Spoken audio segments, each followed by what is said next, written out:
சென்னை பட்டணத்துக்கு புறப்பட்டு வரும்போது ரொம்ப முக்கியமான தமிழ்நாட்டில் முக்கியமான ஒரு அரசியல் கட்சி தலைவர் வருகிறார். அவர் வருகிறார் என்றதுனால அவர் வர்றாருக்கு எது அடையாளமாக இருந்துச்சுன்னா, நாங்கள் காரில் வரோம், லெஃப்ட் ரைட் எல்லா பக்கத்திலும் கொடி, அவங்களுடைய அந்த சின்னத்தை அடையாளமாக கொண்ட கொடி. அந்த கொடி அழகா இருந்துச்சு, அந்த கொடி சூப்பரா பறக்குது.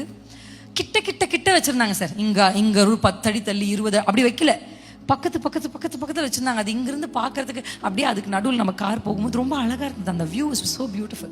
I was just admiring that. அதை நான் அப்படியே அட்மையர் பண்ணிட்டே வரும்போது நான் ஒரு விஷயத்தை நோட் பண்ணேன். இந்த கொடி அழகா தெரியறதுக்கும், இந்த கொடியில் இருக்கிற எழுத்துக்கள் அழகா தெரியறதுக்கும், அந்த கொடியில் போடப்பட்ட சின்னம் அழகா தெரியறதுக்கும், அந்த கொடி இப்படி அழகா பறக்கிறதுக்கும் காரணம் என்ன நினைக்கிறீங்க? அந்த கொடியை தாங்கி நிற்கிற அந்த கோல். Hallelujah. Hallelujah. God is in search of such a rod. மோசே ஏறும்போது வெறும் கையா ஏறல சார். மோசே சொன்னா, நான் என் கோலோட ஏறுறேன். ஏன் தெரியுமா? இந்த கோல் இருந்தால் தான் சார் அந்த பேனர் பறக்க முடியும். இந்த கோல் இருந்தால் தானே சார் இயேசு பறக்க முடியும். இந்த கோல் இருந்தால் தானே சார் இயேசுவினுடைய எழுத்துக்கள் பறக்க முடியும். Hallelujah.